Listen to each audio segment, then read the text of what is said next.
I got divorced. So starting today, my kids and I are living here now. We'll be in your care. After finishing a long day, the one waiting for me when I finally opened the door at home was my sister Kate, who is 3 years older than me. Stunned and frozen in place, I watched as Kate sank deeply into the sofa as if it were her own home, her legs crossed. Behind her, several unfamiliar cardboard boxes were piled up, making the living room look like a moving site. My nephews, 8 and 10, were running around fighting over my tablet. What are you talking about, Kate? Who said you could do this? How did you even get into my house? My voice, barely steady, seemed to puzzle her. She tilted her head with genuine confusion. Why would I need permission? We're family. I asked Mom and she opened the door with the spare key. We're family, aren't we? That was when it all clicked. This wasn't just Kate acting on her own. It was a family operation, a plan to control my life behind my back. Being family doesn't give you the right to just barge into my home. Oh, stop being so uptight. You've got money. Can't you be a little generous? I heard you're the top salesperson at work and getting huge bonuses. Isn't it your duty to help your poor divorced sister and her kids? The word duty coming out of her mouth made my head spin. There wasn't a trace of pride in her eyes for her sister's success, only the naked greed of someone who'd found a resource to exploit. It was an ugly blend of jealousy and entitlement.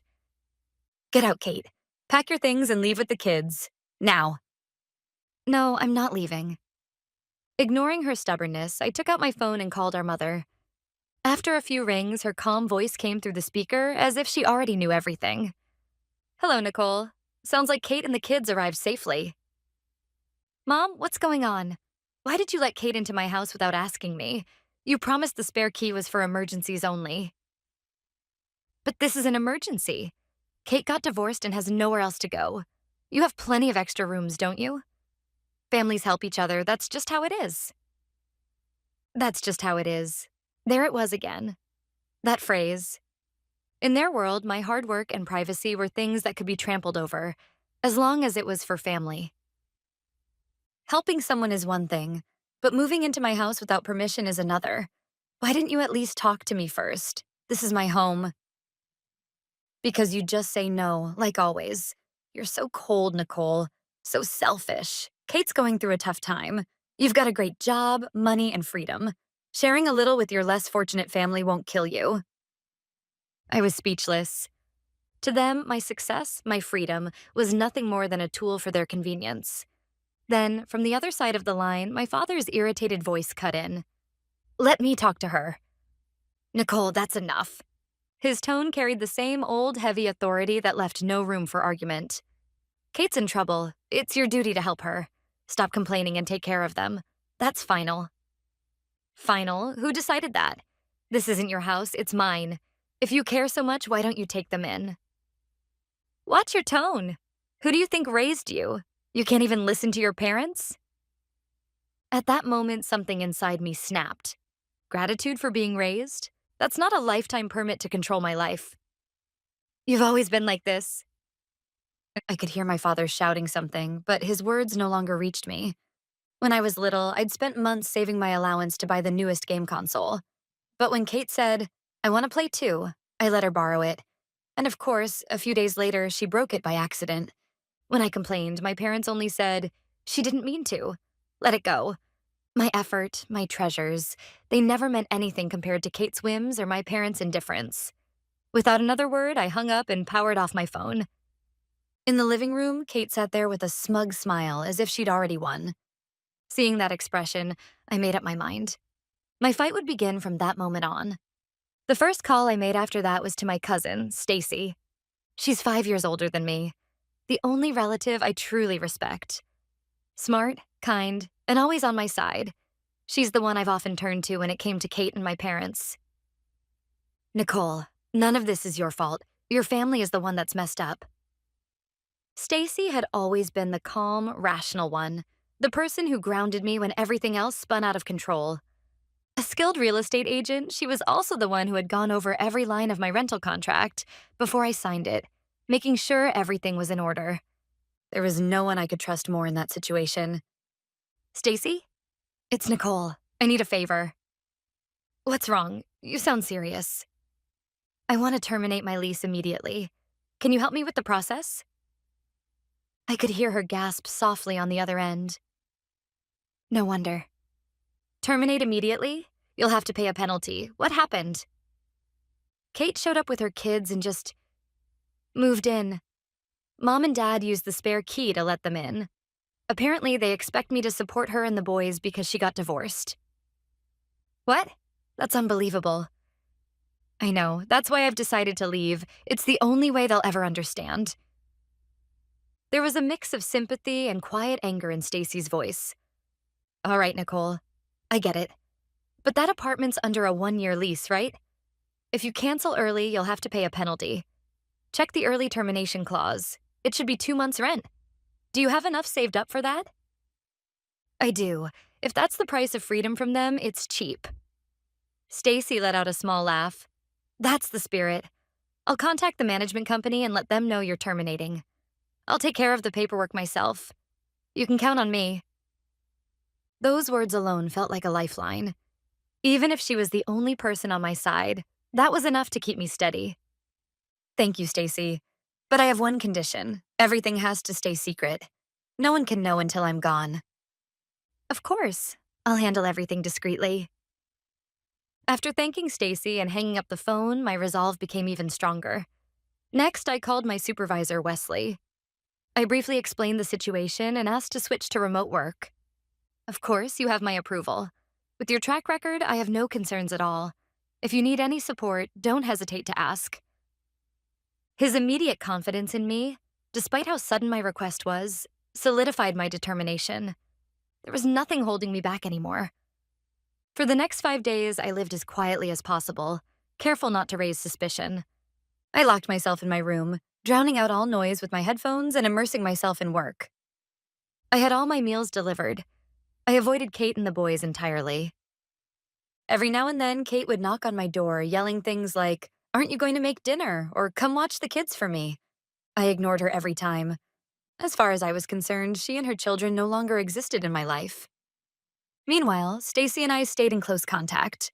All the paperwork for terminating the lease and paying the penalty was handled online, and Stacy acted as my representative with the property management company. All the documents have been processed. Just say the word, and we'll finalize everything. Her short message was the only light in that suffocating darkness. Then, the day came. On a quiet Saturday afternoon, Kate called through the door. "I'm taking the kids to the mall. We'll grab dinner there, so don't wait up. We'll be home late."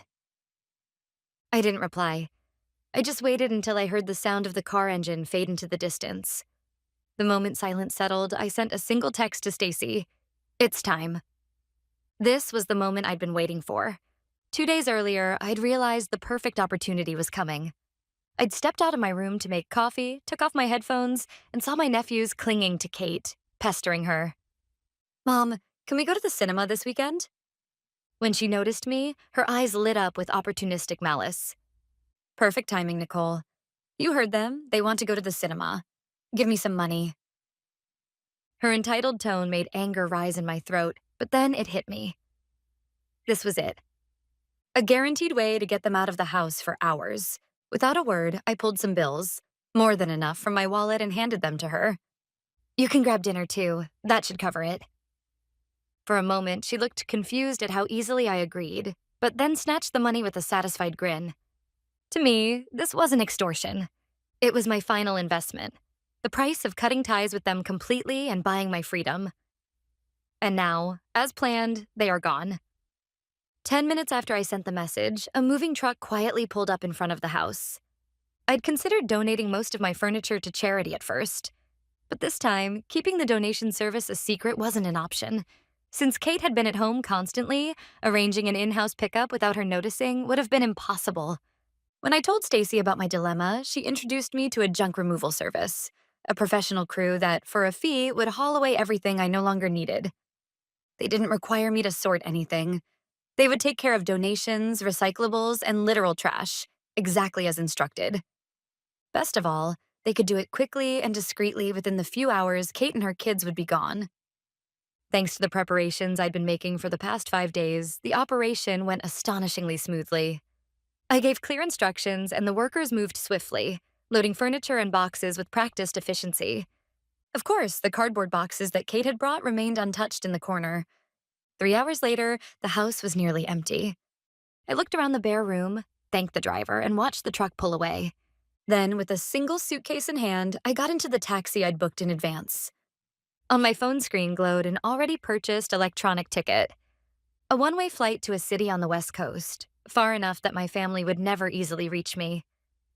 There was even a branch office of my company there. It would be my new start. As the car merged onto the highway, a massive green sign appeared overhead. Airport terminal. Departure terminal, please. I told the driver softly, then closed my eyes. After arriving at the airport and checking in without any trouble, I sat quietly, waiting for boarding. My heart was strangely calm. Kate and the boys were probably laughing somewhere in the food court inside the mall, completely unaware of what's happening. The thought made me smile.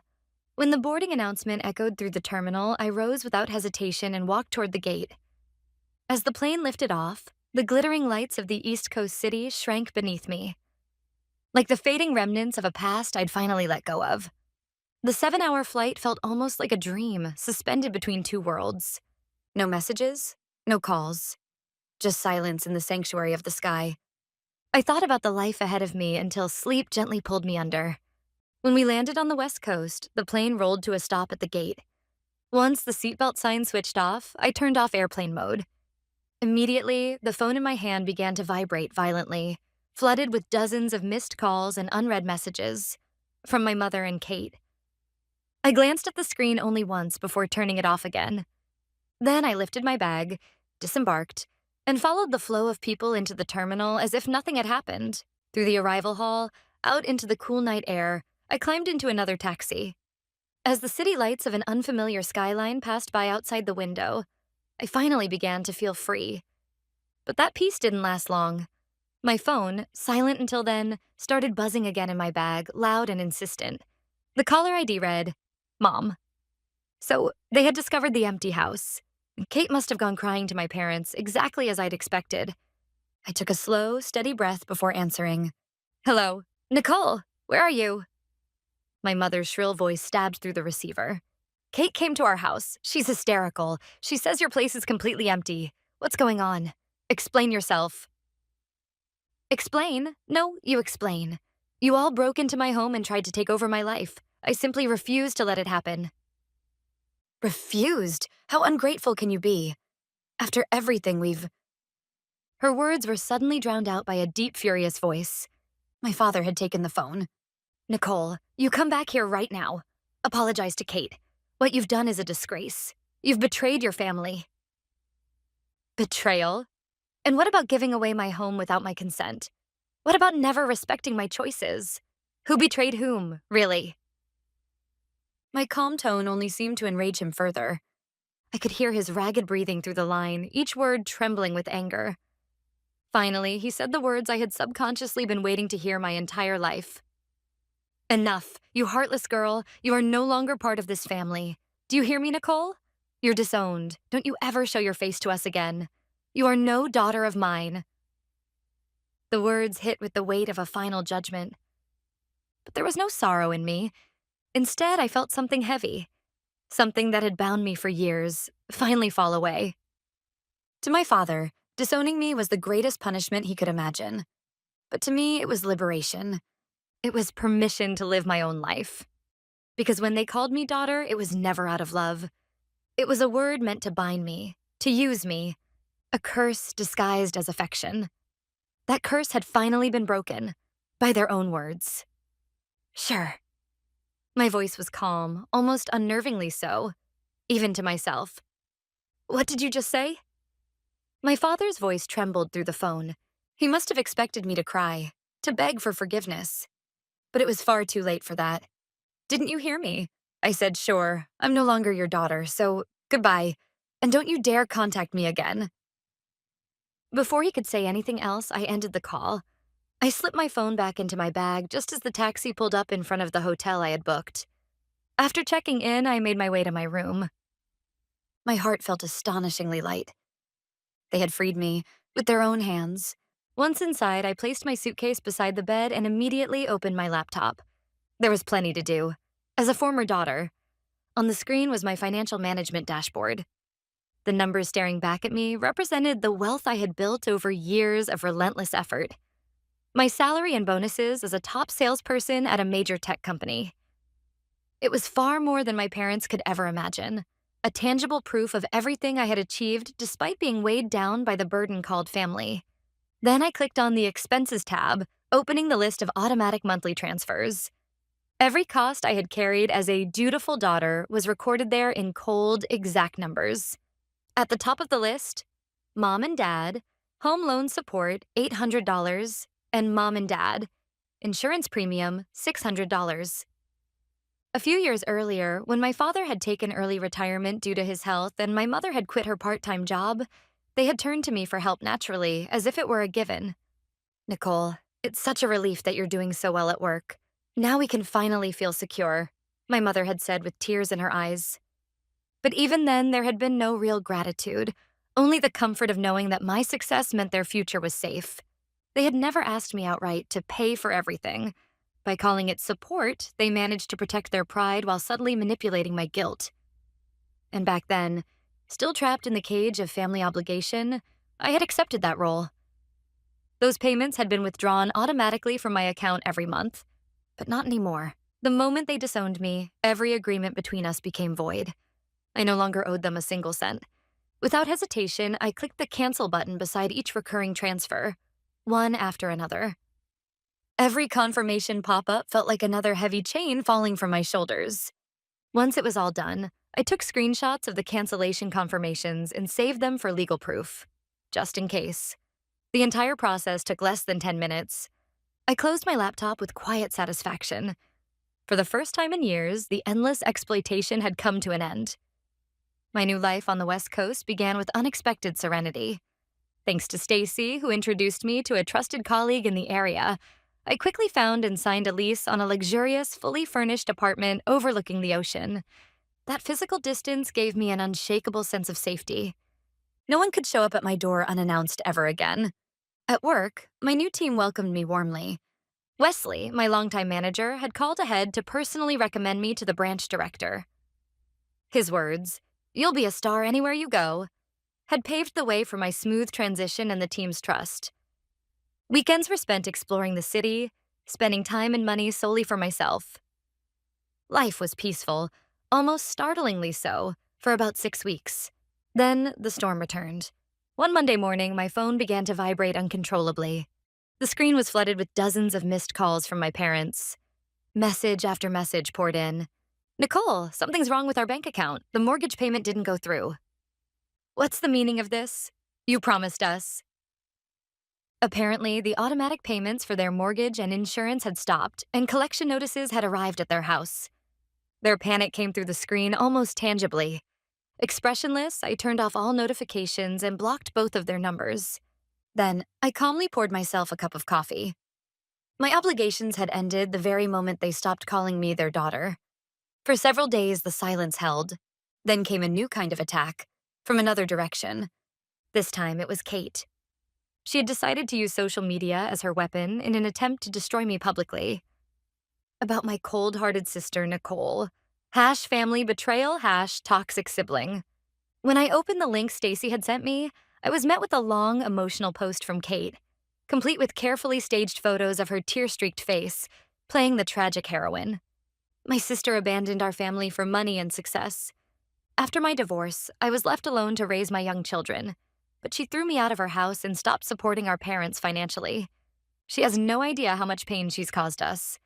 This is the truth about my selfish sister. The post was perfectly calculated, with photos of my young nephews placed just right to draw sympathy. The comment section was overflowing with pity for Kate and contempt for me. What a cruel sister. So money is all she cares about? Poor parents. Each faceless accusation pierced me like a blade. I bit my lip hard. My hands trembled, not just with anger, but with a faint, bitter sadness. So this is how far she would go. In the photos, my nephews were smiling innocently, unaware of how their images had been weaponized. Even their purity had become part of her arsenal. Once, long ago, I had felt something close to affection for my sister, but even that faint trace of warmth was being defiled by this post. The last fragment of mercy I'd tried to preserve for her, she had crushed it herself. Fine then. If she wanted a war, I'd give her one. I would drag the truth into the light of day. I spent hours crafting my response. Not a single emotional word, just facts, arranged clearly and precisely. Regarding my sister Kate's post, that was the title. I began by stating the simple truth. Kate had entered my home without permission while I was away, using a spare key, and had moved in illegally. When I returned, she demanded that I take care of her and the kids. When I refused, my parents called to insult me, and finally, my father disowned me. I wrote everything in chronological order, with dates. Then I attached the decisive evidence, screenshots I had saved from when I canceled the automatic transfers to my parents. There, in black and white, was the undeniable record that I had been covering their mortgage and insurance payments. $1,400 every month, for years. I didn't cut off support, I wrote calmly. I was disowned. As a former daughter, I simply fulfilled my final obligation. At the end of my post, I added this. I didn't abandon my family. I chose to protect my own life from people who refused to respect me and saw me only as a source of money. Perhaps no one will ever fully understand the pain and conflict behind that decision. But please know this. Setting healthy boundaries is not cruelty. It is a right every person deserves. My post spread like wildfire. Public opinion flipped almost overnight. People began to see how one-sided, manipulative, and emotionally charged Kate's narrative had been, and how calm, factual, and evidence-based mine was. The truth was undeniable. Kate's social media accounts were soon flooded with comments. Liar. Shame on you. You brought this on yourself. Within days, she shut down her accounts entirely. It didn't take long for my family's finances to collapse after that. Through bits and pieces I heard from Stacy, I learned that their home had been repossessed and sold when they could no longer make the mortgage payments. My father swallowed his pride and took a night shift janitorial job. My mother picked up extra hours at the supermarket. Both of them were exhausted, struggling to survive. Kate, reluctantly, found full-time work at a call center. But lacking real-world experience, she was berated by her supervisors almost daily. They all now live together in a cramped apartment on the outskirts of town, fighting constantly over money. Nicole betrayed us, Kate would scream, while my father blamed my mother. This is your fault. You've raised her wrongly. Whatever fragile bond they had left disintegrated completely. Meanwhile, my life, finally free from their grasp, began to shine again. I led a major project to success and earned an extraordinary promotion. My salary rose sharply, and with my savings, I moved out of my apartment and purchased a new condominium. My own accomplishment, built entirely by my own hands. The majestic mountain range stretching beyond my balcony felt like a reflection of my future, vast and unobstructed. Nothing stands in my way. Recently, I've started taking oil painting classes on weekends. Not for recognition, not for anyone else, but simply to fill my own heart. Freed from my family's control, I have finally begun to live my life in the truest sense. Ending a toxic relationship is not an act of cruelty. It is an act of self-preservation, a declaration of dignity. As I layered new colors onto my canvas, I made a quiet vow. This life is mine, and I will never hand it over to anyone again.